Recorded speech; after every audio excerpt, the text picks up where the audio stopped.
I don't understand how this movie is in the cinemas. I don't understand why this movie was in the big screens, because wow, this is a poorly done film. I'm not talking about the action sequences. I'm talking about just in terms of story. It's everywhere. I mean, Sean Bean is in the movie. It's just Dacascos is in the movie. Actually, that was one of the reasons that I actually went into this, because I saw the trailer and I saw Dacascos and he looked kind of cool, and I thought maybe they would try to do something cool with him and try to do something cool with the story. This is based on an anime that I think I saw on Netflix, and the anime is way like 200% better than what they were able to produce here. The costumes are off. I think they are meant to look cool, but they are not. They don't look good at all. I mean, there's this character. Wait, so I've just gone into that actually. Can you just backtrack and talk about what the story was? So Athena, the goddess of war, is supposed to reincarnate into this young woman's whatever. She's supposed to come back in the form of this. You know how reincarnation works. And so there's this character called Seiya.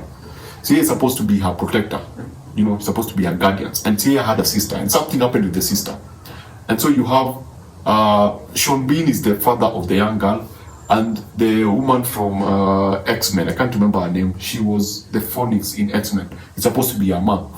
But when this lady who's supposed to become Athena was a baby, her power started to show, and so she ended up damaging her mom's hand, and so her mom's hands, and so the mom moved out and decided now she would try to destroy the daughter, because the daughter was going to become the goddess of war, and you know what that means: destruction everywhere. So Seiya is brought, and so before Seiya becomes now the guardian, the knight, the one who's supposed to protect Athena, he has to go to this secluded island so that he can be taught the craft of Kung Fu, because he has this thing about him. I don't know what it's supposed, this blue thing about him that appears, and then a suit appears, and then the armor comes all around him, and then he becomes this badass. But before he gets there, he has to go to this island and train.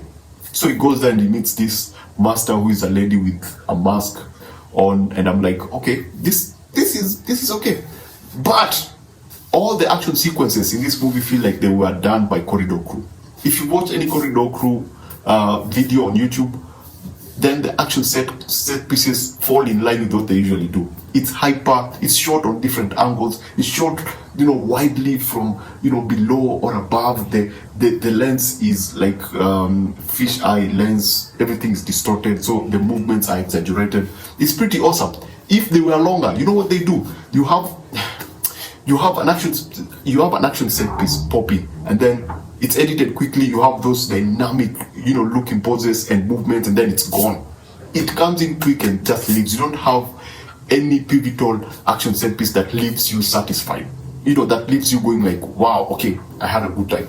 So that aside, the story in itself is very convoluted, because you're following Seiya, who lost Seiya. I don't know if it's Seiya, who lost the sister when they were kids, because he did something and something was activated within the sister or himself, and then these bad guys were attracted, were alerted to that signal, and though they came and took the sister. So we don't know what happened to the sister. So we are following, when the movie begins, we are kind of following the two, and then now we jump to Sean Bean, the daughter, their powers, and now him becoming the protector. And I'm like, wait, so how are all this related? Because they don't stitch everything together. Everything feels independent. Everything feels, different. It's like we are doing this here, we are doing that there, we are doing that there, we are doing that there.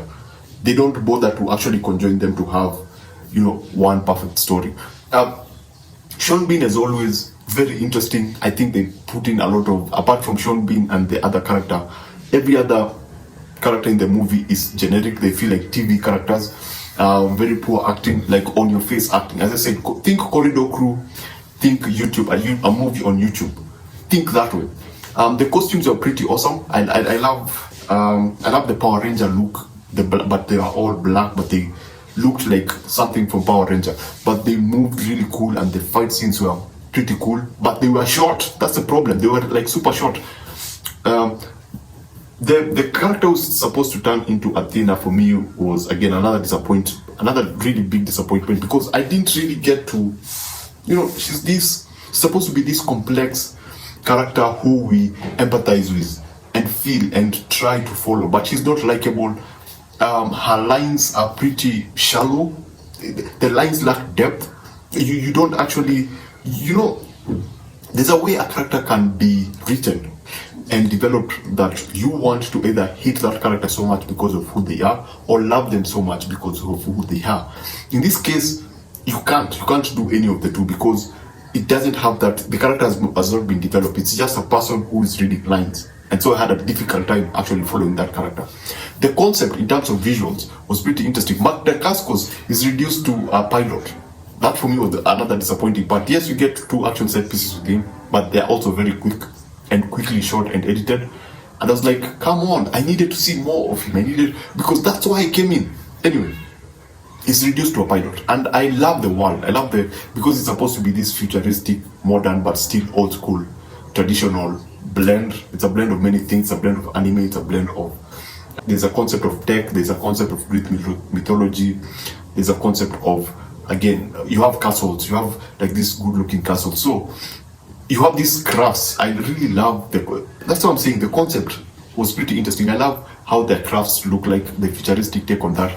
I love the techie feel when it appears every once in a while. But generally, I do not understand why this movie was in the cinemas. It's a totally waste of money. If I was to give it out of 5, I would give this a 1.5 out of 5. If you want to see it, just wait for it on streaming. It's not worth it on the big screen. You'll be wasting your money. Let me just put it that way. And if you're watching it on streaming, it's not something substantial. It's not something that you'd watch to really enjoy yourself. It's something that you watch for its outburst of action set pieces.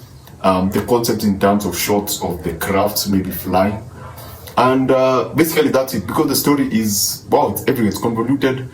It's just hard to follow. So, Knights of the Zodiac, it's less of a review. It's just me talking about how I felt, because I actually paid to see this in the big screen, and I was like the only person in the I was like the only person in this in the hall. So if you come across this movie, just wait for it on stream. It's a 1.5 out of 5. But basically that's it. So remember to watch what you enjoy and enjoy what you watch. Subscribe here. Thanks for watching, and I will see you on the next one.